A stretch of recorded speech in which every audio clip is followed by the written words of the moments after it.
Olá, chegamos para mais um Engravatados Podcast. É muito bom estar de volta nessa temporada 2022. Que venham muitos programas e, é claro, vamos estar sempre juntinhos aqui para levar a melhor informação para você. E aqui você já sabe, não precisa bater na porta, não precisa pedir licença para entrar. É só chegar, clicar no nosso link e vir fazer parte do nosso bate-papo. Aproveita, já se inscreva aqui no nosso canal. Hoje eu tenho uma alegria, a honra de receber aqui com a gente no Engravatados, professor universitário, mestre em Geografia pela Universidade Federal do Piauí, historiador, bacharel em Direito, é conhecido como Homem do Tempo. Professor Ayrton Costa, bem-vindo ao Engravatados. Opa, uma grata satisfação estar aqui nessa bancada, nesse podcast, né? Eu acompanho, eu sou um Isso assíduo é muito bom. telespectador, né? Grandes amigos já passaram por aqui. E aí, com certeza, vai ser um excelente podcast. A gente vai conversar sobre muitos temas relevantes para a sociedade piauiense. Obrigado pelo convite. Obrigada a nós por ter aceito, né, o nosso convite e vir para esse bate-papo aqui que a gente, né, tem lhe acompanhado aí bastante. Olha, começamos 2022, né, com muitas questões, muito trabalho para o senhor. Eu já começo lhe perguntando, quando começa a questão do homem do tempo, professor? Olha, essa é uma história muito interessante, né? Antes do professor Ayrton se tornar o homem do tempo, eu era o menino do sol. Opa! Como muitos meninos pobres no estado do Piauí, meninos que começaram desde cedo trabalhando, enfrentando o sol, vendendo peixe, vendendo din-din, vendendo pastel, vendendo jornal, vendendo máscara de carnaval. Eu fiz tudo isso, né? E tinha que estudar. Então, assim, a sina, ou a história, né? Ou o legado, né? Que cada jovem pobre desse Piauí traçou. Se a gente observar, muitas pessoas chegaram, por exemplo, a prosperar através do trabalho. Muitas pessoas, por exemplo, conseguiram superar todas as suas angústias, seus traumas através do trabalho. A gente tem muita história aí, por exemplo, de mulheres guerreiras quebradeiras de coco que formaram muito doutor, né? Então a história minha se confunde com a história de muitos piauienses. Então por que Menino do Sol? Porque tinha uma brincadeira. Eu tinha um pavor da chuva. Pavor da chuva, né? A gente morava numa residência muito pobre, muito simples, né? De taipa. E quando chovia, a água levava parte da casa. A água entrava assim Ó a nos corredores. realidade, A né? realidade. Então a gente tinha aquele medo terrível do volume de água, da intensidade da chuva. E aí eu andava sempre com aquele guarda-chuva. Tanto faz ser do período chuvoso quanto no período de seca. E as pessoas diziam, para que esse guarda-chuva se não vai chover? Não, pode chover. E aquilo durante um bom tempo da minha infância, pré-adolescência, eu andava com esse guarda-chuva. E aí surgiu essa figura do Menino do Sol. Inclusive, eu estou até escrevendo um trabalho sobre isso, né? Um livrozinho de crônicas sobre o Menino do Sol e o Homem da Chuva. Traz pra gente Então, quando ver. começou? Começou porque na universidade eu passei num concurso para geografia e a primeira disciplina, vamos dizer assim, que me deram para ministrar na geografia foi a disciplina de clima, que era uma disciplina assim, muito complicada de se Isso trabalhar. não é. Isso na UESP, na Universidade Estadual. E ela era muito difícil de se trabalhar porque nós não tínhamos laboratório, a literatura era muito resumida, a maior parte estrangeira. Então, de certa forma, eu tive uma resistência em trabalhar essa disciplina. Aos poucos, eu fui tendo uma certa habilidade, fui ganhando uma certa intimidade com ela, fui gostando. E, de certa forma, que é como a gente brinca, né? É como andar de bicicleta. Você leva 2 ou 3 quedas, depois, que nem os meninos estão aí levantando pneu. Então, eu adquiri essa habilidade, gostei, e aí a imprensa observou essa pesquisa, esse trabalho que a gente estava desenvolvendo, e daí a publicidade que alcançou no estado do Piauí. Do Menino do Sol para o Homem do Tempo, muito trabalho, né? A gente já começou 2022 com uma situação, né, bem difícil, as fortes chuvas que atingiram Teresina e algumas regiões do estado. Professor, o quanto nós, como cidadãos, como seres humanos, temos de culpa nesse processo todo que a gente vê se repetindo a cada ano? Ótima pergunta, né? Nós sabemos, isso aí é patente, que há uma mudança nas condições climáticas no mundo inteiro. A gente tem um número maior de períodos chuvosos torrenciais, um número maior de estiagens, lá no hemisfério norte, nevascas, né? Ondas de calor. Então, esse é um problema que precisa ser analisado com muita sensatez. Nós temos sim a contribuição do homem. Sim. Se você observar as cidades, boa parte das cidades do mundo se transformaram em locais insuportáveis, de baixíssima resiliência, de baixíssima capacidade de adaptação, tanto a ausência da chuva quanto ao excesso dela.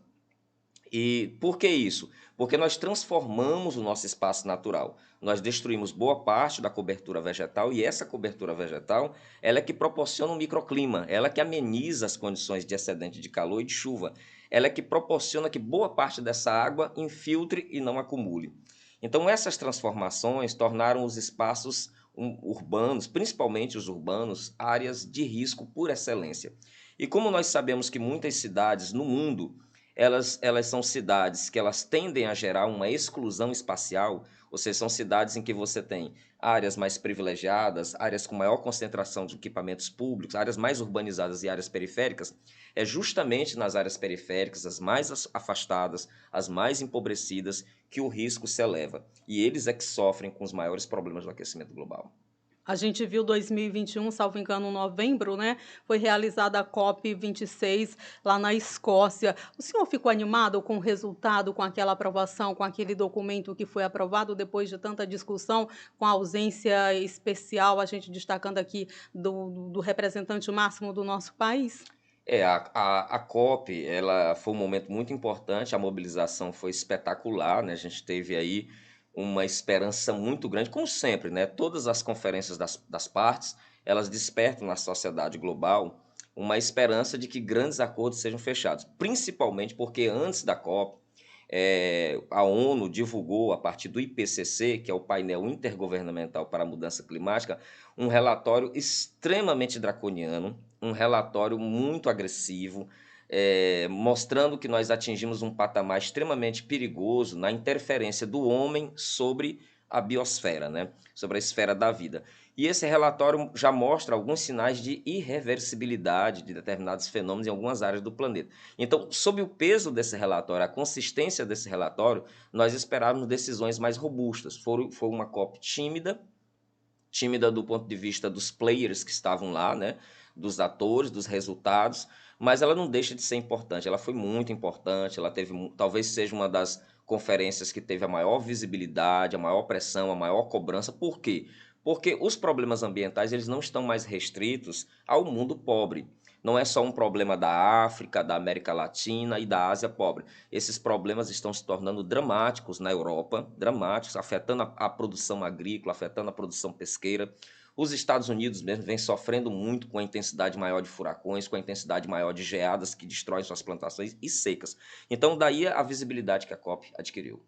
Esse tipo de situações, né, de mudanças, o senhor citou aí furacões, é restrito a determinadas áreas ou com essas mudanças climáticas que têm acontecido, nós aqui também no nosso país podemos passar por esse tipo de situação se a nossa ação, né, a ação humana, ela continuar sendo tão avassaladora?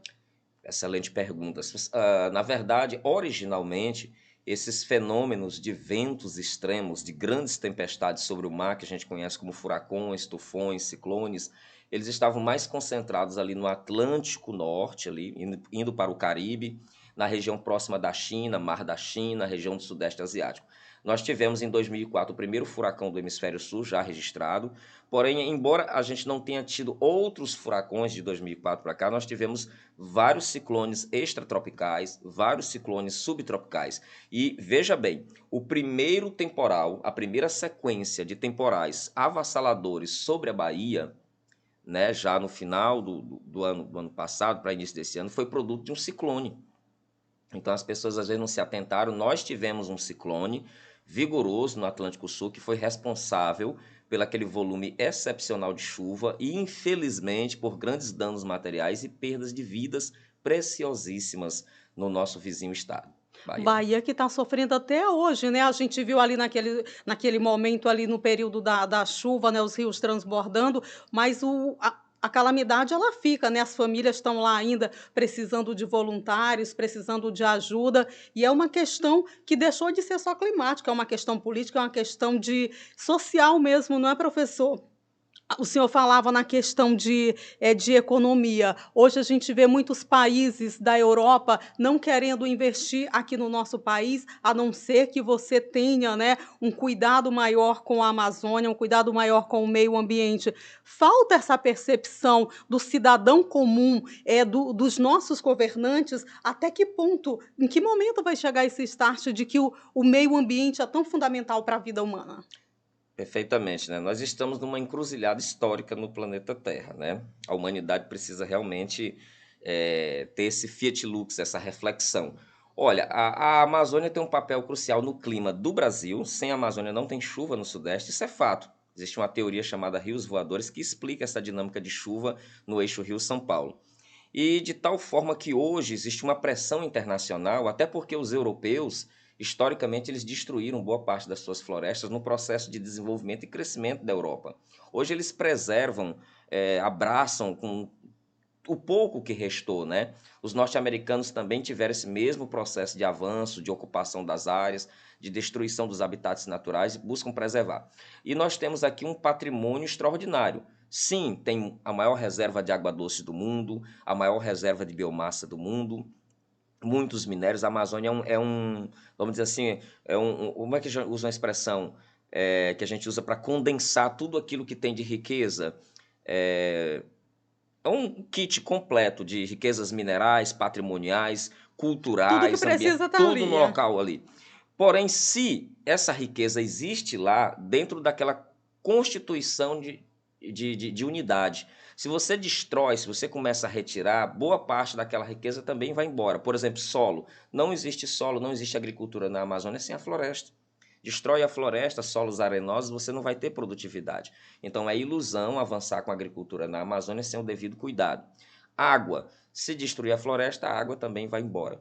Então falta sim, falta a sensibilidade, falta essa percepção e mais do que isso, porque a informação nós temos em grande quantidade, falta atitude política, compromisso político. O Brasil precisa assumir esse compromisso.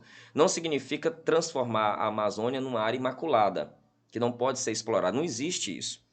O que nós precisamos é usar o nosso background, usar a nossa ciência para explorar a Amazônia. Por exemplo, setor de farmacopeia, de medicamentos, é incrível. Setor alimentício, setor cosmético, ou seja, nós temos um banco de biodiversidade capaz de gerar muitos frutos para a sociedade planetária.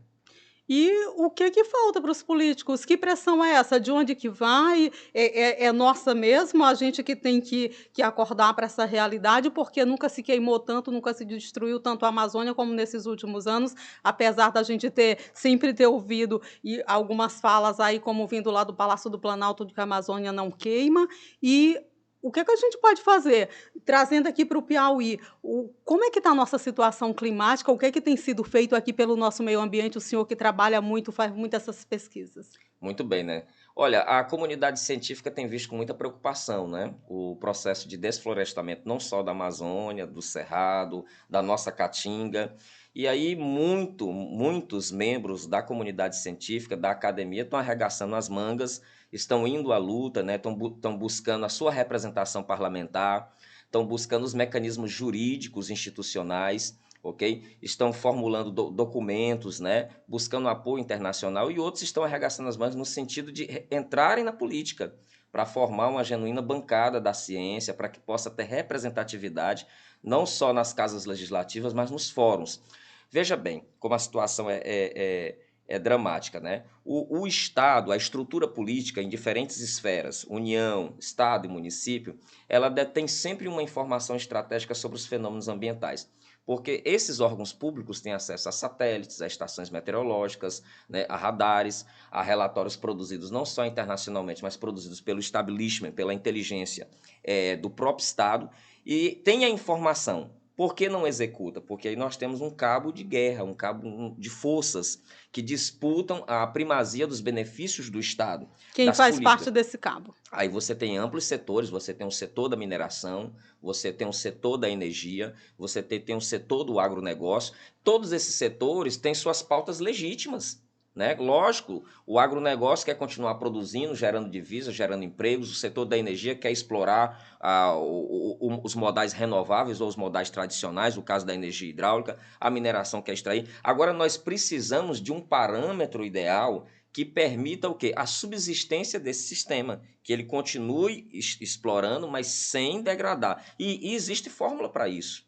O mundo hoje, muito no campo vamos dizer assim, do erro tentativa, hoje nós temos o melhor mapa de orientação de como proceder no Brasil, baseado nas experiências que outros países tiveram, muitas das quais experiências desastrosas. A gente não precisa repetir esse caminho, nós podemos fazer um caminho alternativo e transformar o Brasil na pátria da sustentabilidade. O erro tentativa, ele é mais eficaz do que a inércia total? São duas questões muito perigosas, né? Nós não podemos hoje adentrar na perspectiva do erro tentativa, porque nós já temos um repertório rico de experiências. Por exemplo, Israel tem uma experiência muito rica com irrigação em áreas áridas, que a gente pode também adaptar para as áreas semiáridas. Os Estados Unidos têm uma experiência fabulosa de reaproveitamento da água. Na Califórnia, a água é reutilizada dezenas e dezenas de vezes.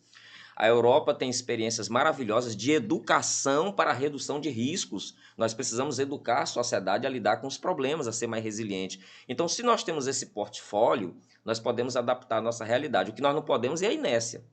Então, a inércia, a letargia, ou seja, manter a sua velha opinião formada sobre tudo, Ui, pode... isso é música, já deu música. Olha, isso é perigoso. A gente não pode, porque o mundo não está parado, mutatis mutandis, o mundo está em movimento, o mundo exige do Brasil. O Brasil é um grande player, né, da produção de alimentos. O Brasil é um grande player energético, cada vez mais se firma como um player energético, não só em função dos hidrocarbonetos, petróleo, gás, mas também em função da disponibilidade de exploração de modais renováveis, como o eólico e o solar. A gente falou aqui em algumas bancadas, né? Participação política. Lembrei aqui, a gente tem bancada da bala, tem bancada evangélica, tem bancada de diversos setores do agro, né? E na temporada passada nós conversamos com o presidente da AproSoja aqui, que falava que a bancada do agronegócio tava, tipo, que tinha muita gente lá que não sentia a dor que eles sentem, que precisava alguém ali que estava na lida diária, vivenciando aquela dor para ir, né, para vir para essa representatividade. Falta muitos representantes nessa chamada bancada da ciência também para levar essa realidade que sentem essa dor diária. Como a gente muda essa realidade, professor? Muito bem, né? Existe uma questão muito perigosa no Brasil, que é a generalização, né? Ou seja, as pessoas estão dentro de um segmento de uma bancada, mas muitas delas pensam diferente, pensam em soluções alternativas. Eu vejo muita condenação em relação à bancada do agronegócio, a bancada do boi, mas tem muita gente que vem desenvolvendo experiências sustentáveis. Eu tive a oportunidade, inclusive, de dialogar com a Alzi Neto e vi que tem muitas experiências entre os sojicultores buscando a sustentabilidade. Eu vejo que a palavra mais forte, existem duas palavras importantes. Primeiro, diálogo, né? Segundo, parceria. A gente precisa encontrar a solução para o desenvolvimento da sustentabilidade. E a sustentabilidade não é a mera conservação, mas o uso do recurso de uma forma mais inteligente. Quando a gente fala a necessidade de construção de uma bancada da ciência, é porque essa bancada ela pode ajudar todas as outras.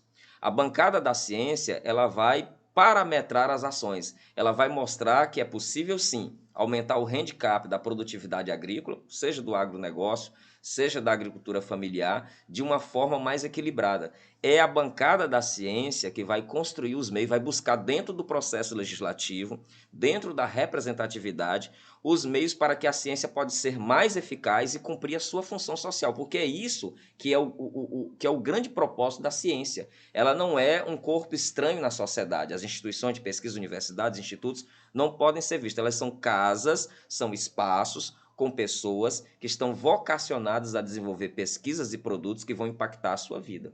A gente está num período muito delicado, né? Já 2 anos aí com uma pandemia e a gente tem se discutido muito sobre a ciência. Muita gente não conhecia inúmeras especialidades, a importância da ciência que tem sido cada vez mais destacada nesse período.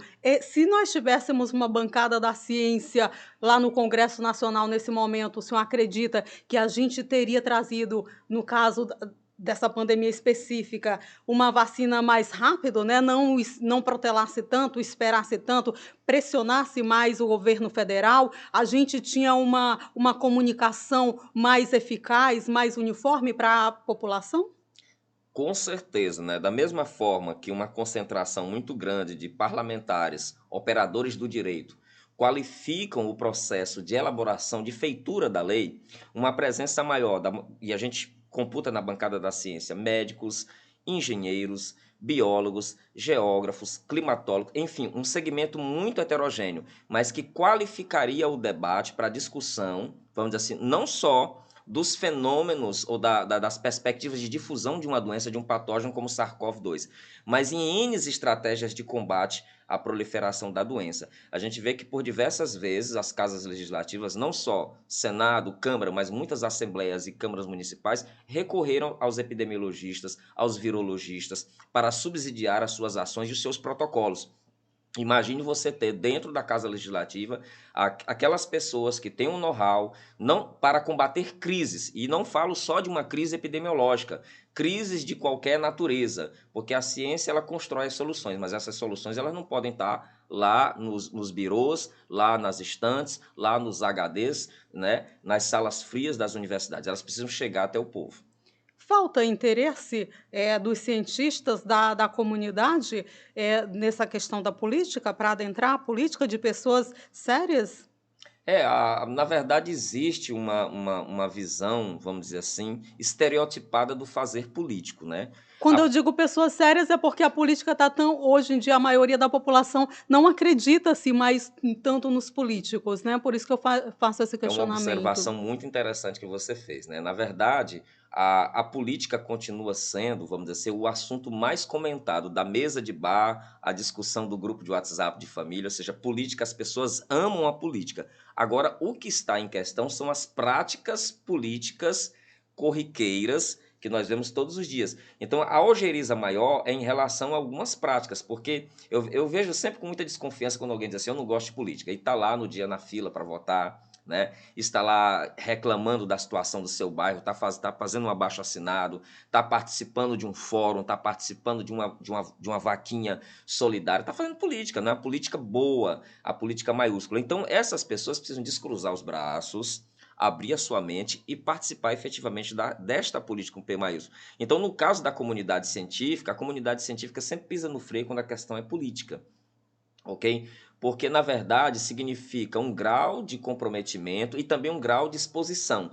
E diante da percepção que o conjunto da sociedade tem desta política tradicional, muitos cientistas temem se expor e, naturalmente, como é disso, expor o seu lombo, né, ao olhar crítico da sociedade. Mas, na verdade, não tenham medo, não. Existe uma contribuição muito grande, a gente sabe muito bem como os médicos dão uma contribuição para a política e fazem parte da comunidade científica. Quantos vereadores, prefeitos, deputados são do segmento da saúde e fazem parte da comunidade científica. Eu creio que o restante da comunidade científica precisa ter este elan, precisa ter esse desejo, essa disposição de dar a sua contribuição e não temer para as críticas, porque as críticas são como o vento que empurra a pipa, sempre no sentido contrário, para subir mais alto.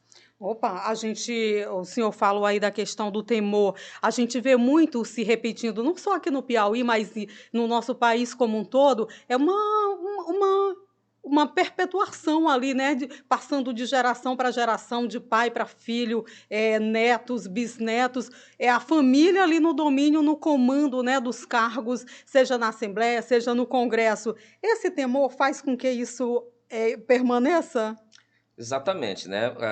Na verdade, eu sempre vejo com outros olhos. Quando eu observo Qual a sua que uma visão? estrutura política ela está calcada todo no processo hereditário, que toda uma estrutura política de um Estado ela se resume ao pai, ao avô, o neto, a filha que se alternam no poder, eu não vejo uma barreira, eu vejo uma oportunidade. Significa que nós não temos opção.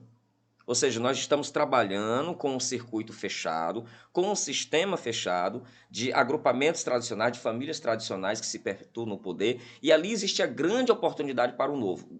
Existem pesquisas muito balizadas não só no Brasil, mas no exterior, acerca inclusive dos fenômenos políticos na América Latina, que apontam que nunca surgiu tanta oportunidade para a manifestação do novo, para que jovens políticos, né, jovens homens e mulheres que tenham essa excelência, vontade realmente de contribuir, possam participar do processo. Tanto que até de uma forma um tanto que atabalhoada no Brasil, surgiu a ideia de uma nova política, né? Nova política que está aí, ela, infelizmente, ela não se firmou, não cumpriu a sua promessa na integralidade, ou seja, passou a ser mais um desdobramento da velha política, mas que a gente não possa perder a utopia de construir uma efetiva nova política. E como seria essa nova política? É a política da alternância. É a política da sua contribuição enquanto cidadão. Ser cidadão não é só votar, é ser votado, é participar das discussões, participar de uma audiência pública, né? Participar da elaboração de documentos importantes, de leis importantes que vão impactar a vida das pessoas. De tal forma que há necessidade de renovar, sim. E o fato da mantença desse sistema hereditário é um sinal crasso de que as portas estão abertas para você que tem a disposição de participar. Opa, então quando a gente fala em hereditariedade na política, muita gente vê aí portas fechadas. O senhor está dizendo que é uma oportunidade para as pessoas que querem, né, ingressar nesse universo. O senhor, falando em política partidária, já saiu candidato uma vez, né, professor? Já, um bom tempo Conta pra atrás. gente como é que foi essa experiência, vereador, salvo engano. Foi. Eu fui candidato a vereador, um garoto ainda, né? O candidato a vereador mais jovem da capital, apenas Já 18 tinha anos. saído ali do Menino do Sol. Já não era mais o menino do sol, não. Eu tive uma militância dentro da Igreja Católica, né? Muito forte, dentro da pastoral operária, e dali eu segui para o movimento estudantil.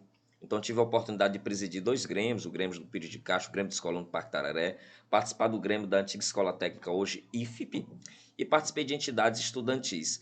Então ali criou uma base para participação política partidária. Na época eu fui candidato pelo PMDB, hoje MDB, né? Era uma eleição muito difícil, a gente estava do lado do Alberto Silva. Era qual ano esse? 92. O Alberto Silva tinha uma rejeição terrível, porque ele estava saindo de um governo que implicou em atraso, em folha de pagamento, foi muito complicado. Porém, o Alberto está aí, né? Passou tudo isso, o Alberto é praticamente um mito, uma pessoa admirada por 99% da classe política, né? Em função de suas realizações, inspira muitos políticos. E a minha participação ela foi muito tímida, porque era um grupo de garotos tentando mudar o mundo, né? Sonhando, né? Aqueles sonhos, aquelas utopias antigas, O participando. sonho continua a te mudar? Bem, o sonho continua. Claro que a gente agora está mais com o pé no chão, né? Um certo upgrade, né? Um hall de conhecimentos, né? Hoje eu consigo condensar um pouco daquilo que a universidade pública, porque eu sou produto da escola, 100% da escola pública, ela me deu. Então, sempre que eu faço o meu trabalho, as minhas análises, por exemplo, hoje eu trabalho com o clima na Universidade Estadual do Piauí, mas eu não trabalho, não é com o calor, não é com a água, não é com a física do céu. A gente coloca a humanização da interpretação. Se você, em qualquer fenômeno que você trabalha, você não humanizar a sua ação, você está totalmente distanciado da sociedade. Então, quando eu olho para a chuva, eu já estou pensando lá naquela comunidade que está na beira da lagoa. Rapaz, como é que vai reagir aquela comunidade? Eu já estou pensando naquelas áreas de estrangulamento urbano, de alagamento. Como é que a chuva vai se comportar ali? Então, essa é uma característica típica dos geógrafos, trabalhar sempre com o homem no centro dos fenômenos geográficos e naturais. E como é que o homem ainda não percebeu que ele é a pessoa que pode modificar para o bem ou para o mal essa questão climática, professor? Eu sempre me pergunto isso. Como que a gente não percebeu isso ainda? Ou percebemos? Na verdade, os sinais são muito explícitos, né? Mas uma grande parte da sociedade ela tem uma tendência a se distanciar do problema, né? Apatia, essa é a palavra. Ou seja, eu não sou responsável por isso. É alguém que provocou. É tipo aquela relação. Aconteceu um problema aí numa rodovia, uma rodovia foi rompida. Aí o dedo diz, aquilo ali é culpa de quem construiu a rodovia foi mal feita, né? né? Aconteceu um problema de uma seca, de uma estiagem, o produtor, não, faltou ali a assistência rural. A gente tem que observar as responsabilidades que são plurais. Existem as responsabilidades dos entes que têm o poder, mas existe a responsabilidade da sociedade, existe a responsabilidade dos agentes produtivos, enfim, a responsabilidade, ela é um consórcio. Então, quando às vezes a sociedade não incorpora a ideia da crise, é porque nós queremos sempre distanciar do problema, atribuir o problema às forças da natureza. Há quem atribui o problema até Papai do Céu, que está lá em cima, né, que não tem nada a ver com o processo. Não, foi um castigo. Ainda existe essa interpretação, que é um castigo divino, quando na verdade nós precisamos assumir a responsabilidade com o nosso semelhante, com o nosso planeta e cuidar. Porque se nós não cuidarmos, a tendência dos problemas é só se avolumarem e eles serem intensificados. Mas a gente perguntava sobre a sua experiência lá como candidato a vereador 92, 93. O que de melhor aconteceu ali naquele período, assim, que aprendizado o senhor traz para a vida a partir dali? Que experiências boas ou não tão boas assim? Foi uma experiência assim de altos e baixos, a gente extrai o bônus e o ônus da experiência. Eu acho que faz parte da vida, né? Tudo na vida, eu costumo falar, de tudo que eu faço é uma caminhada. Olha que caminhar é tão bom, é saudável, né? Você Uma delícia. observa a paisagem, as pessoas, né? Você melhora o seu organismo. Então, a vida é uma caminhada, a vida é uma jornada.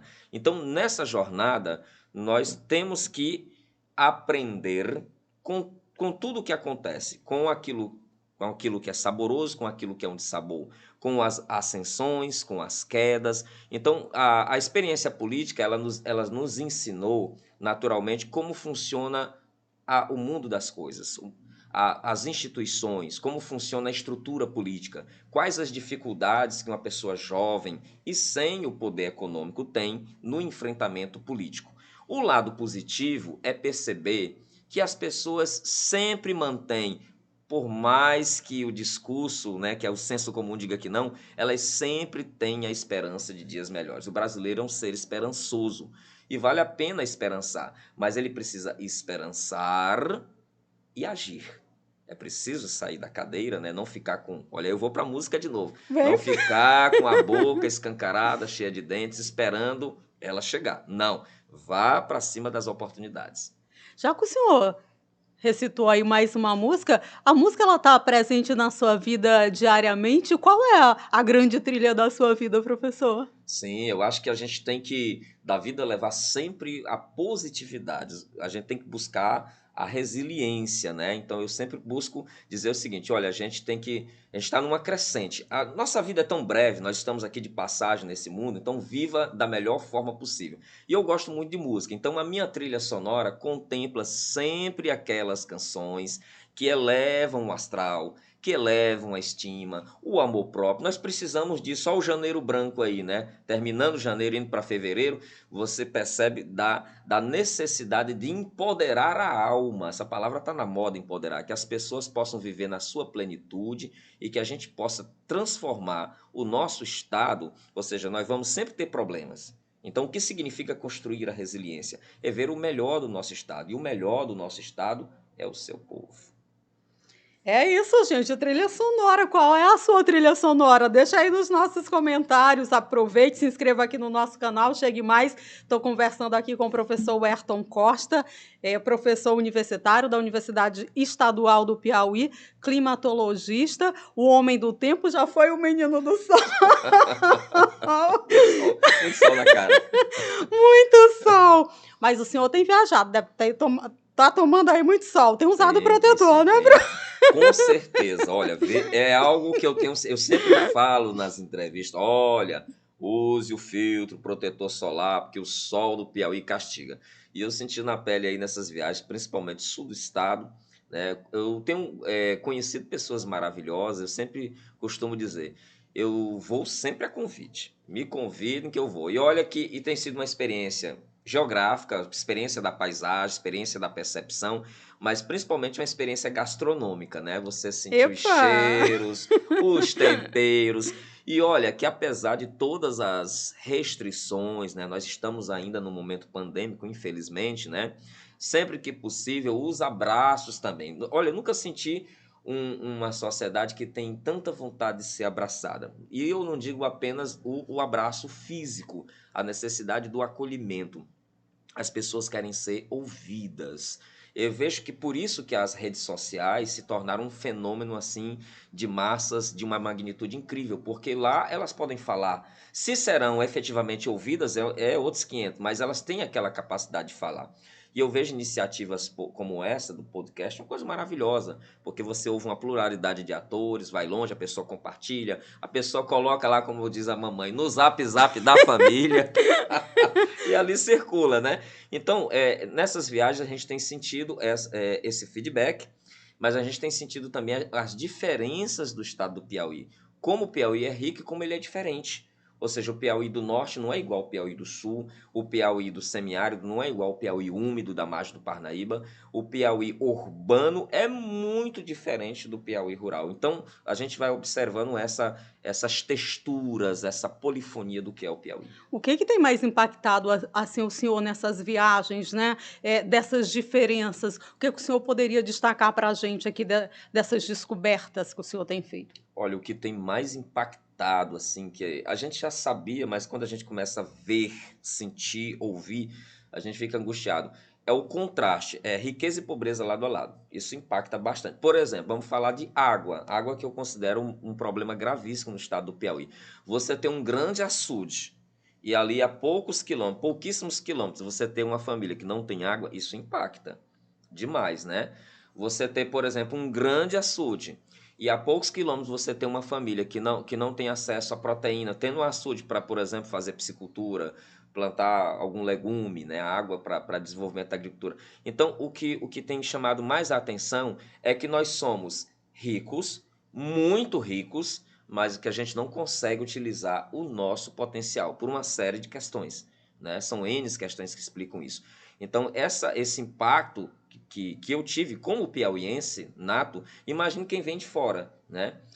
Que observa esse cenário de você ter grande disponibilidade de água, pessoas excluídas do acesso à água, grande disponibilidade de terras férteis, sem nenhum tipo de cultivo. Então, existe um espaço imenso a ser explorado e desenvolvido no estado do Piauí.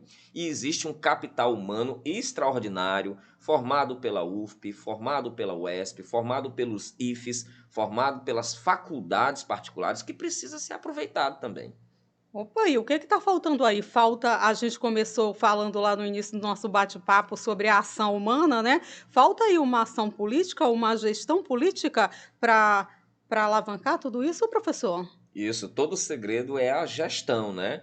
Uma vez eu li uma frase que não adiantava você ter boas ideias, ideias maravilhosas, se você não consegue operacionalizar isso. Então nós temos grandes ativos, ativos naturais, ativos ambientais, ativos culturais, ativos profissionais. Então a gente precisa gerenciar esse nosso capital, esse nosso background para o que o Piauí possa alavancar. O Piauí hoje tem uma estrutura político-administrativa de territórios.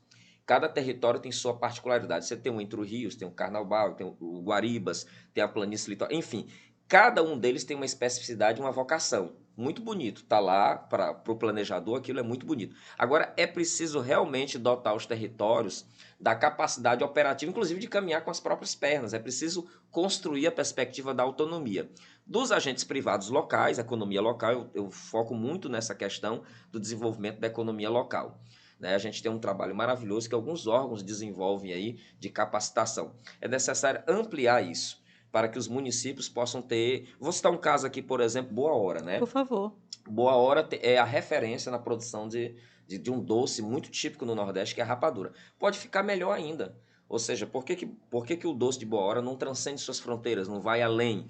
É preciso trabalhar isso em parceria com a ciência, melhorar a qualidade do doce, melhorar. Hoje o grande dilema deles é a durabilidade do doce, ou seja, ele envelhece rápido, ele muda a sua textura, muda o seu sabor. A engenharia de alimentos está aí para assessorar. A gente percebe, por exemplo, São Félix do Piauí. São Félix do Piauí tem uma das cachoeiras mais lindas do Piauí.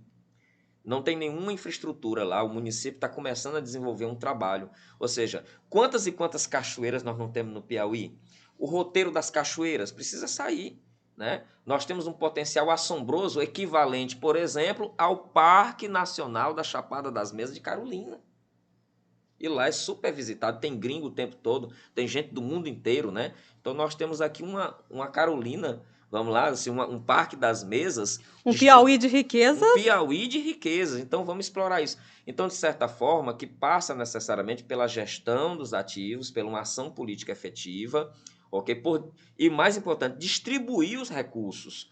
Ou seja, a gente observa que não adianta concentrar recursos em um punhado de municípios, é preciso socializar esses recursos. Um município pequeno, de 5 mil habitantes, pode ter um potencial enorme de produção de riquezas. Mas não é assim.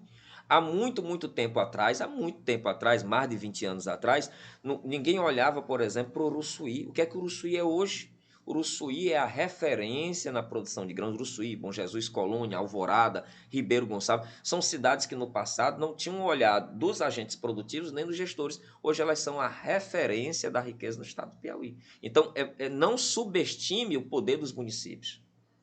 Recursos tem, tecnologia tem, e o potencial humano nem se falta. O potencial natural já está aí, né, professor?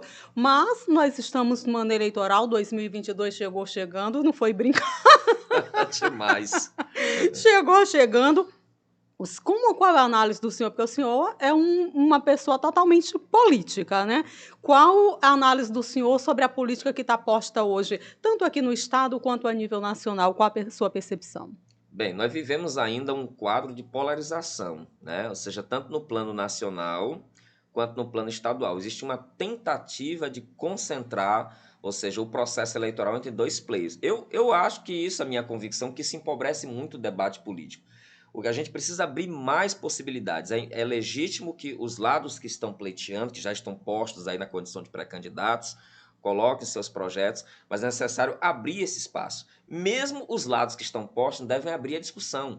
Eu creio que tem muita coisa para ser incorporado no projeto de A, no projeto de B. É necessário ouvir as comunidades. A minha humilde contribuição é que nenhum plano efetivo de governo ou de gestão pode ser construído com uma unicidade de discurso, com um discurso fechado, hermético, como se fosse um dogma. É necessário abrir. É a palavra da ordem nesse momento. O vitorioso desta eleição de 2022 vai ser aquele que vai ter a maior capacidade de articulação, de construir alianças que estão fora dos parâmetros ideológicos. Nós temos que ser pragmáticos. Nós temos aqui o Piauí, nós temos aqui o Brasil. A gente precisa colocar o Brasil nos trilhos do desenvolvimento. O Piauí precisa crescer mais e com qualidade de vida. Então, quem tiver a flexibilidade de acolher amplos segmentos políticos e o fundamental, chegar ao coração do povo mesmo, no âmago do povo, vai ser o vitorioso. A gente, a nível nacional, ouve muita questão, o senhor citou aí a questão da polarização, né, entre o ex-presidente Lula e o atual presidente Jair Bolsonaro, com a ampla vantagem aí nessas pesquisas mais recentes para o presidente Lula, figurando aí, quem sabe, uma terceira via, né, despontando na terceira colocação o ex-ministro e ex-juiz Sérgio Moro. O senhor acredita que essa terceira via ela ganha espaço, que essa polarização Lula-Bolsonaro ela vai prevalecer? O brasileiro não vai acordar para essa realidade? O cenário nacional ele é muito rico, sempre foi, né? E nós vivemos assim uma eleição sui generis, né? Se você vai imaginar o mandatário maior do país, né? Tem o seu mandato ameaçado, né? Por um ex-presidente e você tem um terceiro play ali correndo por fora, né? Eu creio que esse processo de disputa ele enriquece muito, né, o debate. A existência, por exemplo, dos dois candidatos, né, tanto o presidente da República quanto o ex-presidente Lula e mais o Sérgio Moro ou outro que venha Ciro Gomes Ciro ali Gomes, né? Eu creio que nós vamos ter uma eleição diferente da anterior. A eleição anterior foi uma eleição muito hormonal, foi uma eleição que nós estávamos vendo uma mudança de paradigmas. O contexto internacional era um contexto totalmente diferente. É incrível como mudou, né? Em menos de 4 anos a gente teve uma mudança global. Radical mesmo, observando, né, no ponto professor? político, ponto econômico. E eu vejo que a pandemia parece que foi assim um fator, o gatilho, né, que proporcionou várias dessas mudanças. De tal forma que o cenário hoje é muito diferente da eleição passada. E, naturalmente, vai existir o debate. O debate nunca a sociedade brasileira demandou tanto debate. Então, que ninguém fuja ao debate. O debate tem que existir, o Brasil precisa ser discutido, a gente precisa discutir principalmente a economia, né? A questão econômica hoje é o que pode levantar ou derrubar um governo, porque nós temos um país pujante, um grande país no segmento produtivo dos setores primários, minérios, produtos agrícolas, mas nós somos um país que continua com a pecha de país empobrecido. Ou seja, a qualidade de vida no Brasil caiu muito. É preciso encontrar, não é uma fórmula milagrosa, não, é o feijão com arroz mesmo. É naturalmente pensar a política externa, pensar a política econômica sem esquecer os hipossuficientes, sem esquecer os vulneráveis. Né? Então, esse vai ser o debate. O debate econômico vai ser o debate crucial que vai decidir quem vai sentar lá no Palácio do Alvorada. O senhor destacou isso e os especialistas, muitos especialistas, põem em questão essa questão, né, com perdão da redundância aí, mas porque a gente se viu na última eleição muita questão do combate à corrupção, hoje com a pandemia trazendo, né, evidenciando mais essa problemática econômica, os especialistas dizem que o que vai realmente pesar aí são os problemas reais, a saúde, a economia, e a gente está com a inflação aí na casa dos 2 dígitos, né? Infelizmente, toda hora é aumento de preços, o dinheiro, lá na ponta, o brasileiro não tem, passando fome, insegurança alimentar, é fome mesmo, é miséria. Olhando aqui para o nosso estado, a gente está numa situação difícil, a gente consegue mudar? Tem essa polarização também aqui no Piauí, professor, na sua análise? Sim, sim, nós verificamos, né? Quando você viaja pelo estado, pelos municípios, a gente observa que é um quadro extremamente polarizado. Eu costumo dizer que a nossa polarização ela ainda é mais fechada que no plano nacional. Por quê? Porque Isso você tem. agrava mais? Agrava bastante, porque nós não podemos pensar, e me desculpem a expressão que eu vou utilizar, nós não podemos pensar uma eleição estadual dessa envergadura como se fosse uma eleição de um município pequeno. Né? Ou seja, não é uma briga de famílias, não é o primo brigando com outro primo. Né? É uma eleição em que está em jogo questões muito sérias no estado do Piauí. O Piauí, ele é aquele estado, como eu já mencionei anteriormente, de grande potencial, de povo trabalhador, que tem excelentes perspectivas, já existem perspectivas reais que já estão sendo exploradas. Por exemplo, no setor da energia renovável, eólica e solar, nós estamos assumindo a liderança. Então, não é momento, vamos dizer assim, de apequenar o debate em torno do Piauí. E eu creio que essa condição muito fechada, muito polarizada, prejudica demais o debate. Eu espero que não seja só uma barganha entre grupos, que seja um processo que permita a gente avançar, fazer parcerias importantes, né? O Piauí precisa disso, principalmente para o pós-pandemia. O pós-pandemia vai exigir dos estados, vai demandar dos estados uma ação mais agressiva nos aspectos econômicos, nos investimentos sociais. Nós temos um mundo aí, alguns países muito mais resilientes em relação à pandemia, que fizeram o dever de casa, que fizeram investimentos maciços no combate à propagação do patógeno, que conseguiram, inclusive, superar o problema econômico. E nós deixamos a questão econômica, vamos dizer assim, fomos um tanto quanto negligentes com a questão econômica. O fato é que o passivo, aquilo que deve ser superado, é uma dívida muito grande com a sociedade. Então, se ocorrer muitos comprometimentos, né?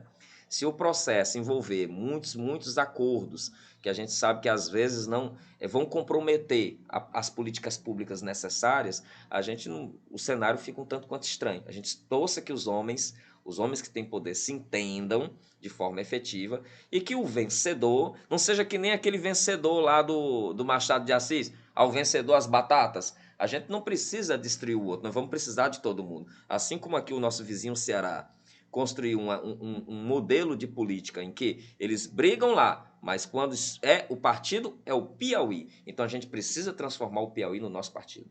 Então, falta essa visão ainda do povo piauiense de lutar por uma única causa, pelo bem da sociedade, da população, da comunidade piauiense, pelo bem do Estado. A gente consegue isso em um curto espaço de tempo? Sim, a gente precisa abandonar a bandeira do quanto pior, melhor. A gente precisa ver em todas as políticas aquilo que é positivo. Então, se uma determinada gestão, um prefeito, um governador, um presidente construiu um açude, que a gente vai louvar a construção do açude, que esse açude vai beneficiar a comunidade. Se construir uma autoestrada, vamos louvar isso. A gente tem que começar a ver todas as... Porque essa é a finalidade da política. Se a política ela se desidrata, ela se desnatura do princípio de atender ao interesse do bem comum e a gente desconsidera aquela ação, né? Ou seja, aquilo não faz parte do meu universo político porque foi o outro que fez. Nós estamos saindo do espaço da política. Política vem da polis, cidade, é o governo da cidade, a boa gestão da cidade. Então falta essa percepção também da gente compreender que apesar de nossas diferenças, né, nós somos o município, nós somos o estado, nós somos o país. Na sua fala anterior, o senhor destacou que fomos negligentes, né, economicamente.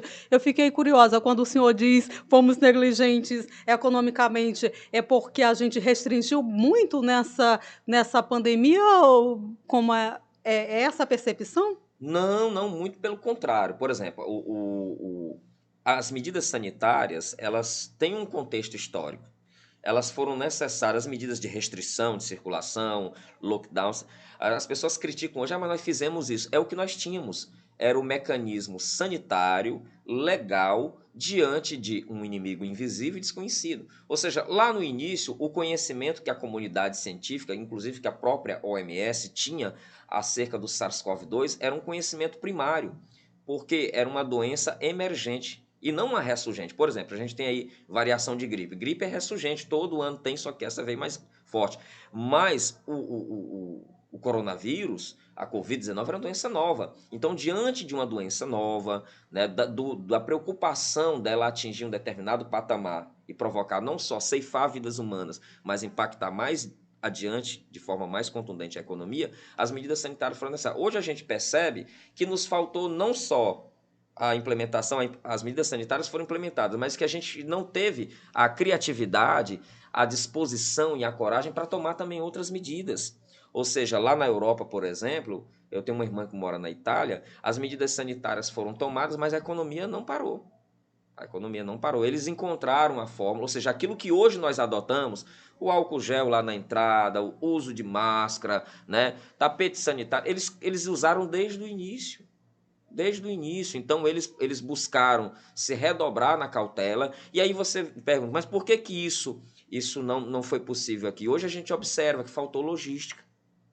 Oh, Faltou logística. faltou gestão, faltou logística, Faltou e a gente viu que a Itália sofreu muito, né? Uma campanha, muito. por exemplo, Roma não pode parar, que foi até copiada aqui pelo Brasil e Isso, excluída, né? E, infelizmente, faltou gestão nessa nossa pandemia e a gente, nossa, não, né? isso. Infelizmente, trouxeram para cá e veio, né, com o SARS-CoV, com o coronavírus, mas a gente está numa situação bem delicada e precisava, né? Se tivesse uma gestão mais eficaz, a gente não tinha sofrido tanto, não tinha perdido mais de 622 mil pessoas, né, nessa pandemia.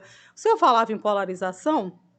Politicamente, aqui no Estado, a gente tem o governo do Estado, que está com o nome posto, secretário de Fazenda Rafael Fonteles. Do outro lado, a gente tem uma oposição que vai definir agora, dia 5 de fevereiro, entre doutor Silvio Mendes e a deputada federal Iracema Portela. Esses são os nomes, né, que estão postos aí.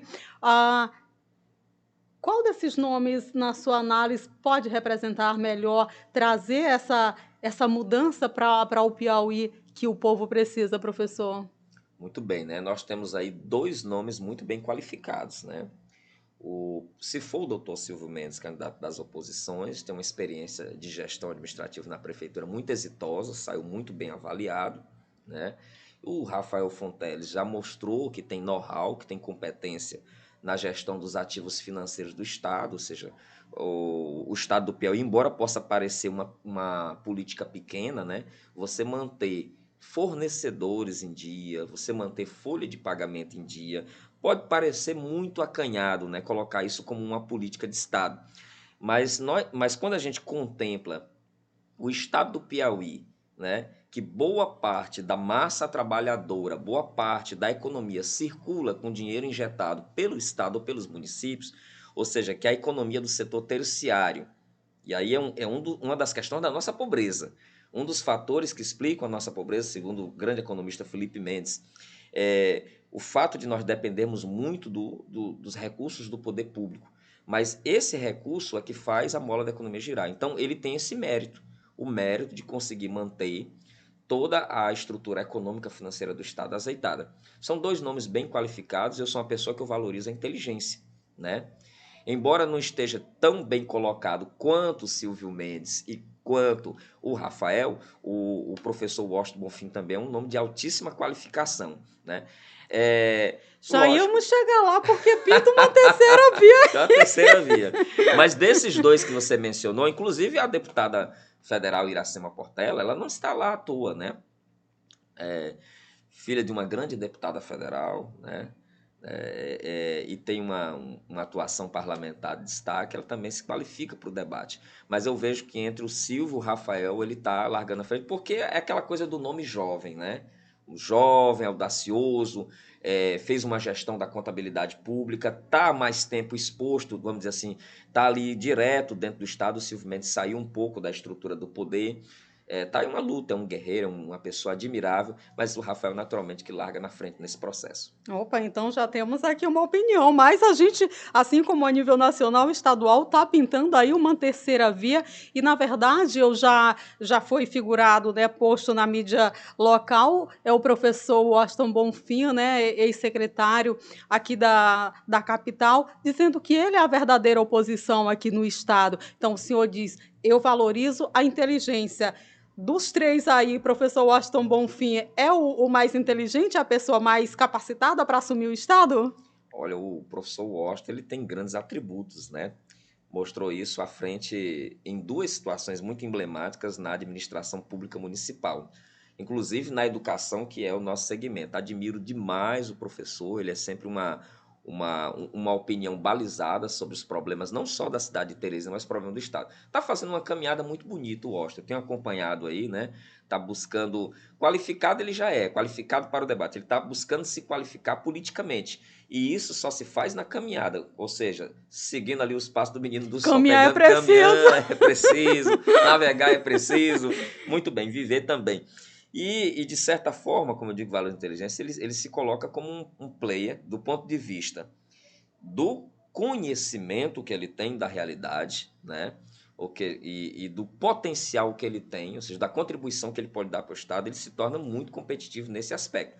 A grande questão é construir a visibilidade, permitir que o seu nome seja internalizado na Rádio Calçada, porque o importante é quando chega na Rádio Calçada, quando as pessoas começam a falar, rapaz, você viu, olha aí, o Washington Bonfim é candidato a governador, então ele está nessa caminhada. E dizem que a Rádio Calçada não tem importância. O senhor está dizendo totalmente o contrário, né? Totalmente o contrário. Olha quando a política chega na mesa do bar, chega ali nas tias que estão na calçada lá, quando vai para o grupo da família, então ali pega fogo. E aí vejo que a caminhada é bonita e ele se qualifica bem, né? Eu vejo aí, por exemplo, que o debate, e isso vai acontecer, eu creio que nós vamos ter debates políticos de grande audiência na eleição de 2022. Não resta É uma dúvida. expectativa boa para esse debate? Eu estou na maior expectativa. Você imagina aí, por exemplo, Silvio, Rafael e o Washington. E vai surgir outros nomes, né? Olha, tem aí a secretária, né, Gerce, que foi candidata também a prefeita, né, em eleições passadas, e essa terceira via, o senhor acha, a gente falava de polarização, o senhor destacou bons nomes aí. Na sua visão, olhando aqui a nossa realidade, tem espaço para essa terceira via? O secretário Washington Bonfim, o professor Washington Bonfim, consegue romper esse bloqueio, essa polarização? É um desafio, né? É um desafio por quê? Porque nós temos duas grandes experiências administrativas confrontando, e não só duas experiências administrativas, mas nós temos dois grandes grupos políticos. O grupo político capitaneado pelo governador Wellington Dias, o grupo político capitaneado pelo ministro Ciro, ok? E você tem um rol de prefeitos. Recentemente saiu aí listas e Eita! listas. Lista de quantos prefeitos tem A, quantos prefeitos tem B. Isso mostra o grau de polarização. Então, por exemplo, Jesse, Washington, ou seja, furar este bloqueio, né? Esse bloqueio, conseguir. E eu digo que isso não é impossível. Sabe por que não é impossível? Por Porque quê? o Piauí já presenciou eleições em que existiam blocos políticos, e esses blocos. Vamos citar o caso da primeira eleição do Monsanto. A eleição do Monsanto é um exemplo. A maior parte, a quase totalidade das prefeituras, 90% delas ou mais, estavam com o outro lado. E o Monsanto foi ali franciscanamente, né? Conseguiu. Essa é uma eleição famosíssima, né? De como é possível construir uma outra alternativa. É claro que a gente sabe que vai ser uma eleição muito dura. O espaço hoje nas redes sociais é um espaço privilegiado e necessário que os O senhor candidatos. acredita que as redes sociais vão ditar o ritmo dessas eleições, professor? Acredito mais do que qualquer outra. Já estão ditando, né? Se você observar os grupos de WhatsApp, os grupos de cidades do interior, os grupos políticos, existem muitos grupos políticos, muitos âncoras de telejornais têm seus próprios grupos, que reúnem, vamos dizer assim, o staff da elite política do Piauí lá, vários deputados, vários senadores, várias lideranças, prefeitos. Então a gente já percebe que esses canais, Instagram, Facebook, YouTube, os podcasts serão extremamente disputados, né, por esses segmentos políticos. E a audiência, a métrica, né, está sendo muito valorizada. A sociedade hoje, as TVs continuam com o seu papel, natural, isso é inegável, e as próprias TVs e os portais estão se rendendo a esses modais de comunicação, de tal forma que a gente vai ter uma eleição em que as redes sociais vão com certeza impactar. A gente está falando, né, da questão da disputa aí pelo executivo estadual, mas temos uma disputa gigante, né, no legislativo, na Assembleia Legislativa aqui do estado. O senhor 92, 93 se candidatou a Foi. vereador. Estava saindo ali da fase ainda do menino do sol, né, da Estava ali adolescência, aquele nas movimento. fraldas políticas. Fraldas políticas, hoje já com toda essa experiência. Podemos esperar um Ayrton Costa aí disputando uma vaga aí na Assembleia Legislativa? Eu tô, como diz a história, né? Tô caminhando, né? Eu recebi uma convocação do deputado estadual Evaldo Gomes, que é um Presidente do presidente do Solidariedade. Solidariedade, um amigo de longa data, lá da época do movimento estudantil, e a princípio ele me convidou para os quadros técnicos do partido. Há um projeto do deputado Evaldo Gomes de qualificar, ele já tem um excelente staff, né, tem sociólogo, tem economista, tem agrônomo, tem advogado, tem médico. Então ele quer qualificar os quadros de solidariedade porque ele tem um projeto de expansão do partido, como uma das grandes alternativas políticas no estado do Piauí. E dentro desse contexto, né, de atrair um rol diversificado de atores para o partido, né, de agentes políticos, surgiu a ideia de construir uma opção legislativa, construir uma pré-candidatura. Então, de certa forma, meu nome está à disposição do Solidariedade, né, para os processos políticos vindouros. Opa, então temos aí, a gente falava de bancada da ciência lá no Congresso Nacional, a nível de Estado. O senhor tem viajado, né? Tem conhecido muita gente, tem ido a convite tanto a trabalho como em outras situações, conhecendo o Estado, né? Então podemos esperar novidades por aí para 22, para esse 22 que chegou chegando. A gente está caminhando e dialogando. Acho que o diálogo franco, olho no olho, né? Ele tem sido diferencial. As pessoas têm apresentado suas demandas, né? Têm mostrado os cenários, os problemas que são típicos. A gente vê o quê? Algumas permanências, alguns problemas históricos que precisam ser sanados, mas a gente tem muita coisa boa. Tem muita coisa boa para ser mostrada. Existe um Piauí que o piauiense não conhece. Existem potenciais ainda não explorados, né, do ponto de vista humano, do ponto de vista econômico. Então, essa caminhada me qualifica, essa caminhada faz com que eu tenha um background, um conjunto de saberes, de informações, que eu vou levar para o Solidariedade, que eu vou levar para os meus colegas de partido, que eu vou socializar, porque todas essas andanças fortalecem, né, a estrutura partidária, mas também que podem ser utilizadas numa possível candidatura, né, se for o caso, por enquanto, numa condição de pré-candidatura.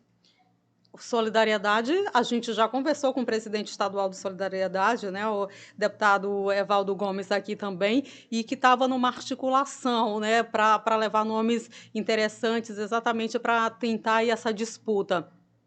por exemplo, né, a coordenadora das PPPs, Viviane Moura, a vereadora, né, Fernanda Gomes, aí para disputar lá na Câmara Federal, o senhor aí com o nome colocado à disposição, o próprio nome do deputado Evaldo aí para uma reeleição e outros nomes que têm chegado ao Solidariedade. Solidariedade que faz parte da base do governo aqui no Piauí. A gente estava falando Exatamente.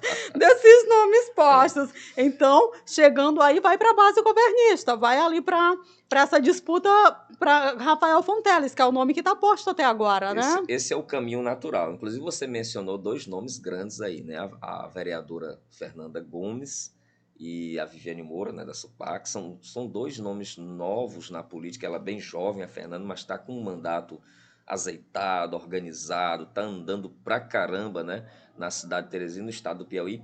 E a Viviane, que tem assim, um know-how espetacular, né, na gestão da política das PPPs, premiada, né, gabaritada. A gente vê aí que o Solidariedade está marchando realmente com o pé direito, com um rol de mulheres candidatas. Eu acho que é o partido hoje que tem o melhor staff, né, feminino para disputar, bem qualificado. A Ana Melka, que está aí também, com um nome muito bom. Sim, eu deixei de Um citar o nome grupo, da né? doutora Ana Um Melka grupo ainda. realmente de mulheres muito ativas, com projeção, né, na política estadual e municipal, bem ativas nas redes sociais também.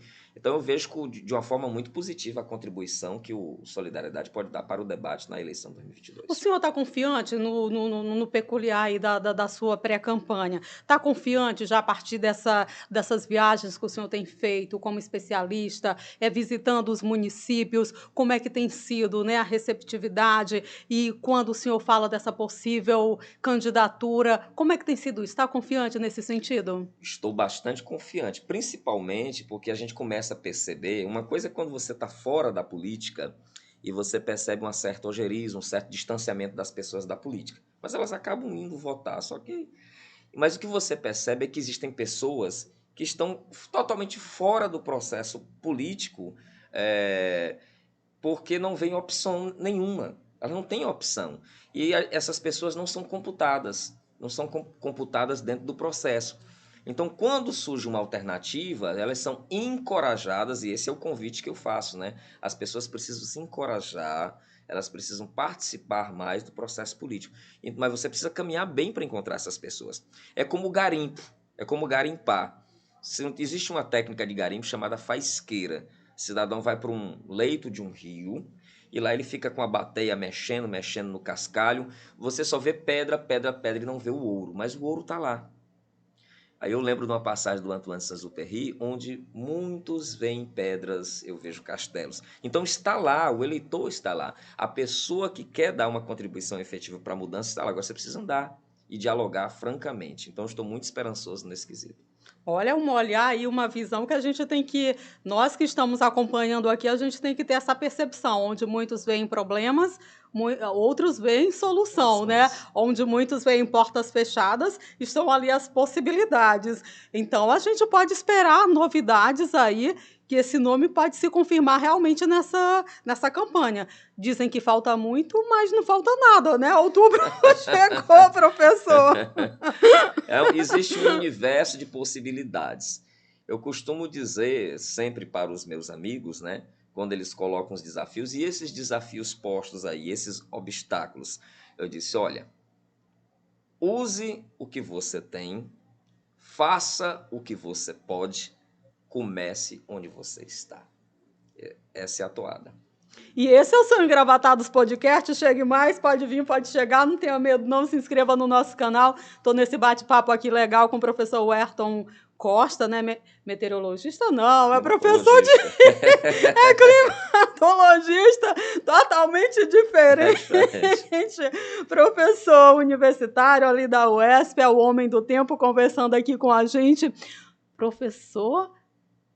o homem do tempo, já foi o menino do sol, é professor universitário, historiador, tem muita coisa, bacharel em Direito, é pai das Marias, Maria Clara, Maria Eduarda. E essas meninas na sua vida, como foi a chegada, a importância lindas na sua vida, professor? Elas são a minha luz, né? As meninas, elas mudaram completamente a minha vida, principalmente o olhar sobre o mundo, sobre as pessoas, a necessidade de participar mais da vida social.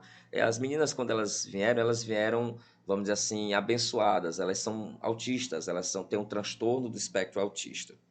E isso deu luz para o meu olhar em relação a algo, como educador, que a gente, de certa forma, invisibilizava ou negligenciava, que é a necessidade de incluir Downs, autistas e demais pessoas com deficiência nos processos educacionais. Mas não é incluir como um exercício de retórica, não é dizer nós vamos aqui criar uma sala, nós vamos desenvolver um equipamento educacional, não. É acolher mesmo. E a partir da experiência própria, e geralmente isso acontece assim, muitas pessoas têm aquele fiat lux, aquele insight, aquela reflexão, quando sentem na pele, né? Quando se colocam dentro dos desafios do processo de criação e educação de crianças especiais. E aí isso abriu os meus horizontes, né? O meu olhar. E tanto que tudo que eu faço hoje, todas as minhas ações, a minha casa mesmo é toda adaptada para elas, pensando nelas, em como elas vão construir a autonomia, como vai ser o seu desenvolvimento. E claro que uma das ações que eu desenvolvo na universidade, ou seja, as pessoas sempre olham, o homem do clima, o homem do tempo, né? Mas na Universidade Estadual eu sou professor de climatologia, mas também eu sou professor do ensino de geografia, de metodologia do ensino de geografia. E sempre nas minhas aulas eu foco a perspectiva inclusiva. Todas as ações que desenvolvo com os meus alunos são no sentido de gerar novas metodologias, novas técnicas, quem sabe tecnologias que possam melhorar o grau de aprendizagem dessas crianças. A gente tem um número enorme, né, de pessoas que são autistas e que têm esse diagnóstico muito tardio. Não foi o caso das suas Marias, né? O diagnóstico ele veio cedo. Isso ajudou, ao senhor a lidar com essa situação? Como é que foi essa realidade? Como é que tem sido? Exatamente, né? Olha, o diagnóstico precoce, ele é fundamental para que o grupo terapêutico, que é um grupo multidisciplinar, possa definir quais as linhas de intervenção, né? A minha esposa teve um olhar clínico, identificou logo cedo, né, que as meninas estavam dentro do espectro, e aí sim uma equipe multidisciplinar de fonoaudiólogos, terapeutas ocupacionais, neuros, psicólogos, né, pudessem intervir, de tal forma que hoje elas estão num patamar de desenvolvimento ótimo, né, tem uma boa performance escolar, e aí é que surge a grande questão, né, quando a gente pensa, por exemplo, que nós temos crianças que, em função da condição socioeconômica de seus pais, têm todo esse aparato, podem buscar as clínicas particulares, tem o sistema público, mas também tem as clínicas particulares, a gente pensa naqueles que não têm essa assistência e que além disso, não tem um suporte mesmo intelectual para compreender a gravidade da situação, né? A necessidade de intervir. Eu me deparei com muitas situações, eu participo de diversos grupos familiares de apoio, né? Pais e mães de filhos autistas, e a gente se depara com um drama terrível de acesso aos equipamentos públicos, de acesso às terapias, de como as terapias são fundamentais, são importantes, mas o lapso, a quantidade de tempo necessário utilizado é muito pequena, a quantidade de recursos envolvida é muito pequena, e isso faz com que a causa da inclusão, a causa azul, como a gente diz, a causa autista, mas também de Downs, de pessoas que nasceram com deficiência intelectual, seja uma bandeira importante que deve ser assumida por toda a classe política, por todo o setor patronal empresarial, que é importante incluir, vale a pena, né? E pela sociedade de modo, inclusive, combatendo vigorosamente todos os preconceitos. E isso a gente está falando de uma capital, a gente, né, até estava comentando antes um pouquinho sobre essa situação das cidades, né, interioranas, mais longínquas, né, onde as famílias não têm esse acesso, não têm essa informação, o quanto, né, isso pode ser ainda pior, pode não, é ainda pior. A gente viu recentemente aqui na mídia local uma mãe tendo dificuldades para colocar o seu filho que que era autista na escola, a escola não aceitou a matrícula. O senhor teve dificuldade, no caso das Marias, de encontrar uma escola que aceitasse a matrícula das meninas logo sem nenhum problema, fosse incluídas ali no processo escolar de uma forma muito natural, ou teve essa dificuldade, professor? Olha, esse é um problema enfrentado por todos os pais. Vou falar aqui exclusivamente do segmento ao qual eu faço parte, que é o da Família Azul, dos pais de crianças autistas. Todos enfrentam, em maior ou menor grau, uma certa resistência. Até porque a criança autista implica num atendimento, vamos dizer, um certo custo adicional para as instituições de ensino, né? Mesmo quando os pais arcam com parte das despesas, colocando ali um terapeuta, ali um acompanhante para a criança. Então, existe essa resistência. Eu tive, mas eu consegui sanar isso, porque o diálogo é uma ferramenta essencial. Eu sou educador, minha esposa é uma educadora, a gente faz um acompanhamento sistemático das nossas crianças, nós temos profissionais que acompanham, e na escola nós somos pais presentes. Nós não somos pais que deixam a criança lá, sabe? A gente está constantemente se comunicando com a coordenadora pedagógica, com a equipe de professores, né? Fazendo uma ponte entre os terapeutas e a escola, e aí a gente trabalha dentro de um conceito chamado de família terapêutica, porque não tem como construir a autonomia dessas crianças sem o envolvimento ativo da família. Mas você me perguntou, e o interior? As dificuldades são brutais. Primeiro porque a gente percebe que o organograma dos municípios, principalmente municípios pequenos, eles têm uma dificuldade de distribuir a assistência. Você tem que cuidar de turismo, agricultura, educação, né? N áreas. E às vezes os recursos não são tão em tanta quantidade, né, disponibilidade.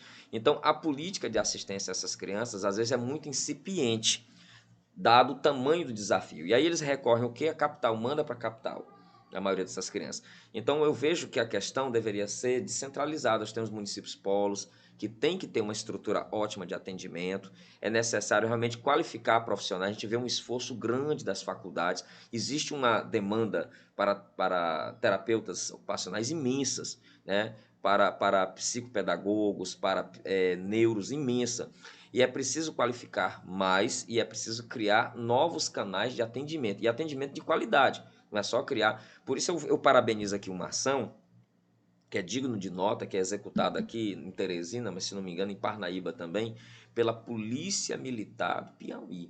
As pessoas precisam ver, conhecer o Centro de Ecoterapia. A Polícia Militar do Piauí tem uma expertise fenomenal. Olha, o cavalo, a relação da criança com o cavalo, ela dá um ganho, dá um plus, né? Para a criança, principalmente para aqueles que têm a deficiência intelectual, paralisia cerebral. É lindo de se ver como os terapeutas, como os militares acolhem essas crianças. As minhas meninas tiveram a oportunidade de frequentar por alguns anos, né? Tiveram uma melhora significativa no tratamento com ecoterapia. Meu abraço aqui para a capitã Sheila, que é a grande gestora desse centro, e para todos os profissionais abnegados, os militares, que tiram uma parte do seu tempo, né, para desenvolver com muita excelência e carinho essa atividade. Iniciativas que não são tão publicizadas assim, né, que a comunidade não conhece, então é importante essa sua fala para que a gente conheça, procure mais, né, a levar essa informação que é tão importante. O senhor acredita, como educador, como pai das Marias que são autistas, né, que tem toda essa experiência, essa vivência, falta políticas públicas realmente para cuidar, para lidar com esse público? Falta sim, falta. Até porque o fenômeno autismo é um fenômeno de grande magnitude no Brasil, né? A cada ano as cifras só crescem, na medida que são diagnosticados, que são identificados. Olha, existe muita, vou usar uma palavra, uma ignorância nesse segmento, porque muitos pais não aceitam, claro, né? Mergulham numa situação de luto, de angústia, e O senhor passou muitos por essa fase? Perdão. passamos sim por toda a família passa por essa fase. Eu particularmente não via a situação, né? A minha esposa já tinha aquela visibilidade, eu negava a todo momento, até que o laudo, quando saiu o laudo e a gente começou a dialogar francamente com os terapeutas, percebemos que já era necessária uma intervenção. Então existe essa resistência, inclusive existe um fenômeno gravíssimo, gravíssimo. Às vezes a descoberta da deficiência no seio familiar provoca a ruptura do seio familiar. Olha, eu tenho participado de grupos que os principais atores, vamos dizer assim, que estão ali no processo de acompanhamento das terapias são as mães, não tem a presença masculina. Muitas guerreiras estão cuidando sozinhas do processo terapêutico. Muitas famílias são apartadas, muitos casais se separam e o encargo fica para a mãe. Um processo que não é fácil, não é, Não, é professor? duríssimo. É longo. Então falta política pública. E essa política pública, ela tem que ser uma política ampla, plural, democrática mesmo. Falta uma política de acolhimento para essas mulheres. Essas mulheres precisam de um atendimento de sua saúde mental. Elas precisam de um apoio psicológico também. Às vezes a pessoa vê a criança, mas o esteio, a grande base são essas mulheres que cuidam. Eu conheço várias mulheres que tiveram que se qualificar. Eu conheço, por exemplo de mulheres que foram fazer um curso superior dentro do segmento Para poder para lidar. poder lidar com a questão. Algumas que foram para a psicologia, alguns que foram para o direito, para poder defender, conhecer melhor a estrutura normativa. E hoje são mulheres guerreiras que militam nos movimentos em prol da causa, né? Não estão cuidando só do seu filho, não, estão dando assistência para outras mães. É uma corrente de solidariedade muito forte entre essas famílias. Essa é uma pauta que ela não termina aqui. O senhor já está convidadíssimo para voltar para a gente continuar falando, porque é extremamente necessária, né? Muita gente, muitas famílias passam por essa situação e, infelizmente, a maioria delas não tem todo esse suporte, toda essa estrutura, né? Então é importantíssimo. A gente está convidado para voltar. A gente faz uma mesa redonda, um bate-papo aqui com muitas pessoas, o senhor incluso nesse processo para a gente conversar. Mas ainda sobre elas, sobre as suas Marias, Clara e Maria Eduarda, qual o maior, assim, o senhor falou muito em trilha sonora, né? Já destacou aqui algumas músicas, gosta de música. O que é que ela lhes ensina assim no dia a dia que de especial? Acordou, viu as meninas? Qual o maior ensinamento diário que que elas lhe passam? O ensinamento maior que as Marias colocam na nossa vida é a humildade, né? Eu acho que a gente tem que colocar os nossos pés no chão, né? Abrir a nossa mente, né? Ouvir mais. As Marias trouxeram esse legado para a gente, de que a gente tem que estar sempre atento ao outro, né? A gente ver mais os outros. A palavra talvez não seja humildade, seja empatia, né? Elas despertam em nós a necessidade de sermos seres mais empáticos, né? Por que isso? Porque por diversas vezes, por exemplo, assim, quando acontece com o outro, né, tudo muito cômodo, né, a gente está olhando para o vizinho, né? Então hoje a gente observa, e isso não serve apenas para as famílias autistas, não. Isso tem que ser uma regra, uma generalidade para todas as pessoas. Ou seja, os pais de crianças especiais, eles começam a abrir suas olhar, ver o mundo de uma forma completamente diferente. Aquilo que para nós é profundamente natural e fácil torna-se um grande obstáculo para muitas crianças. Então a gente tem que ter uma imersão no problema. Então hoje, por exemplo, quando eu subo uma escada, eu penso que cada degrau que eu estou pisando, a dificuldade, por exemplo, que um cadeirante tem, né? Então, quando eu estou num ambiente que tem muitos estímulos visuais, eu penso, esse ambiente poderia ser mais neutro. Então, essa sensibilidade a gente acaba. Isso ganha, a gente internaliza naturalmente pela vivência. Então, o que elas ensinam é que temos que ter humildade, que temos que ter empatia, que a gente tem que ter o desapego a muita coisa, entendendo? E essas regras deveriam ser algo incorporadas naturalmente pelas pessoas, justamente para que a gente não tivesse que conviver com o germe da intolerância, né? Acho que a gente está perdendo oportunidades belíssimas de construir grandes obras, de fazer grandes feitos, porque a gente se nega a ouvir o outro, né? Porque a gente não se coloca no lugar do outro. E aí fica a lição, né? De que a gente pode ser melhor. Por que não? E aí eu lembrei de um pensamento maravilhoso de um cidadão chamado Bernard Shaw, que ele diz o seguinte: eu vejo coisas que existem. Por exemplo, essa canequinha maravilhosa aqui. Eu vejo coisas que existem. Pergunto por quê? Por que existe a caneca? Eu vejo coisas que não existem e pergunto por que não. Depende de cada um de nós, né.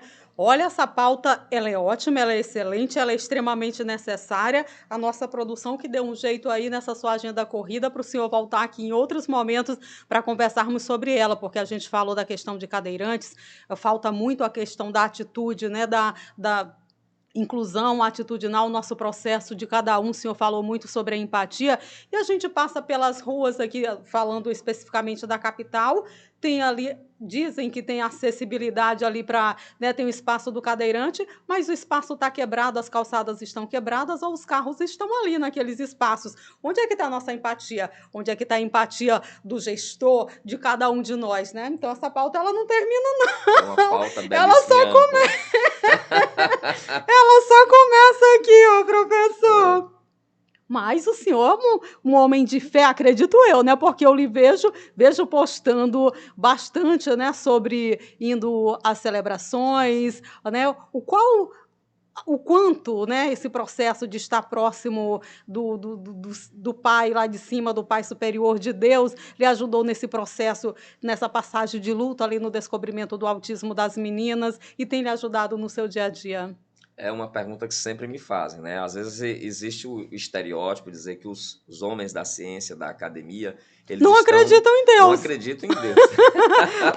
Isso é verdade? Não, não, não. Se duvidar, são os crentes mais fervorosos, né? Claro que alguns, né, destoam um pouco. Mas a questão central é a presença na igreja. Eu digo que o papel das igrejas é muito importante, o papel das religiões é muito importante. Demais, porque eles nos fortalecem, vamos dizer assim, né? Eles mantêm que a gente tenha esse sistema de crenças.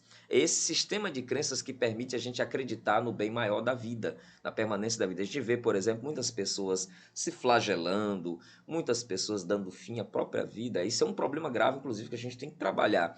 E eu participo de um movimento que é coordenado pelo padre Adão Cruz, lá na paróquia de Santa Teresina, que é a novena de Nossa Senhora do Sorriso.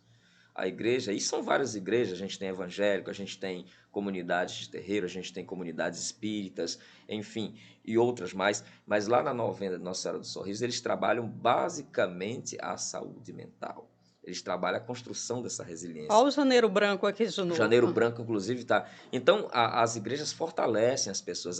Inclusive, igreja vem de eclésia, que significa comunidade, viver a comunidade. Então, quando você vive bem a comunidade, quando você está bem com seu vizinho, quando você coopera com ele, quando vocês estão irmanados no bem comum, vocês estão vivendo a igreja. Então, eu penso muito nesse diapasão, né? Nessa perspectiva. A minha participação dentro das atividades eclesiásticas, dentro das atividades da minha igreja, né, me fortalecem como ser humano, me fortalecem como comunidade, me deixa melhor, me faz um ser humano melhor, na medida em que eu estou disposto a ouvir e a praticar aquilo que está proposto ali. E essa fé tem lhe ajudado no processo familiar e essa convivência com as meninas, com pais, irmãos, tem ajudado bastante, professor? Demais, demais, porque é uma proposta de acolhimento, né, de aceitação, né, é uma proposta também de superação. Então, porque você tem o quê? Você tem uma perspectiva diferenciada de ver a vida. Você não vê a vida pela lente trágica, porque se nós observarmos a vida sempre pelo aspecto negativo, a gente não avança. Então, é preciso ver a vida como um projeto. Como um projeto, assim, projeto vem do latim pro jactum, um jato para frente, caminhar sempre para frente, tá entendendo? Então é assim que a gente vê a vida como uma ilusão. Olha, mas não vê ilusão como coisa ruim, como iludere, como jogo. Vale a pena estar no jogo da vida. Utopia é ilusão, então vamos sempre o lado positivo da Lado vida. positivo da Nessa vida. conversa eu já percebi que o senhor pensa muito positivo, né? Tem sempre ali, vê sempre o lado bom das coisas e busca esse lado bom das coisas. É uma característica que vem dos pais? Sim, sim, sim. Eu tenho um pai carpinteiro, né? E uma mãe, né, doméstica, que tem aquela Olha história que típica das junção. mulheres que vieram, as meninas que vieram do interior do Maranhão para trabalhar em casa de família, essas Maranhense, a sua mãe? maranhense, uma mãe caxiense, né? E existe um legado muito importante, né, transmitido pelo pai e pela mãe, que é o legado do trabalho. Pessoas essencialmente vocacionadas para o trabalho, workaholic, né? Viciadas no trabalho. Papai está aposentado, mas o papai ele não fica parado, quer mexer em uma coisa. Mamãe lá Eu vi que ele é multifunções, né? multifunção. Meu pai mexe com tudo. Meu pai ele era ferreiro, carpinteiro, marceneiro, pintor, né? Jogador de futebol. Cearense? Ele tem uma matriz cearense, né? O nosso avô veio do Ceará. O meu avô, inclusive, Cristóvão Queiroz, já falecido. O Queiroz José Nobre da Costa, mas ele tem esse nome Queiroz porque ele era o motorista da Raquel de Queiroz. Opa, olha que história aí! Motorista. A Raquel deu de presente aqui um veículo para ele. Ele começou a vida profissional dele quando ele saiu do Ceará com este veículo, né? Para ganhar o seu sustento. Família numerosa, muitos primos aí. Pai com aquele pezinho no Ceará. No Ceará, mãe maranhense, o senhor piauiense. Eu sou mix. Piauiense. Piauiense com a mistura do cabeça chata e do maranhense. Toda essa junção, o senhor falou futebol, jogador de futebol. Eu queria saber, bate um coração riverino aí? Vamos todos cantar de coração. E não, como é? Avante, Riverinos. Sou vascaíno e riverino. Ah, pessoal, isso é sofredor, né? Eu gosto do Vasco. Que história é essa de sofredor, professor? Gosto demais do Vasco. O Vasco pode estar lá embaixo, pode estar lá em cima. E o River, então? Sou galo, né? Total, daqueles mesmo de ir para o estádio, vibrar. E quando o River joga com quem quer que seja, inclusive com o meu Vasco, eu sou riverino, né? Não tem esse negócio de porque eu vai jogar com o Nacional, não Se ele jogar contra o Manchester United, eu sou riverino. Não se preocupe, não. Opa, vamos tentar fazer essa disputa aí, quem sabe River e Manchester. No futebol, tudo é possível. Então o senhor está muito feliz hoje? Já é uma pessoa feliz, está muito feliz. O River veio de uma vitória 2-0 sobre o time, sobre Altos, representante do Piauí na Série C, o atual campeão piauiense, e olha, botou o Altos no bolso. O que dizer sobre isso? E olha que vencer o Altos não é fácil. O Altos está embalado, né? Manda o abraço aqui pro meu amigo Varton Lacerda aí, toda a turma do Jacaré. Olha que massageou o ego essa vitória. Né? O River tem que continuar. 2-0 grande. Olha, Maius, tem que continuar nessa toada, viu, River? Não vamos perder o ritmo. Olha, podia ser mais, né? Podia ser mais ali o time do técnico Evandro Guimarães, o Jacaré sofreu, né? Poderia ser um 3 ou um 4-0. Exato. E vem um clássico aí, né? Saiu de um clássico, vem para um outro. Vem aí, amigo, um Rivengo. Esse que é bom, né? Esse que é bom.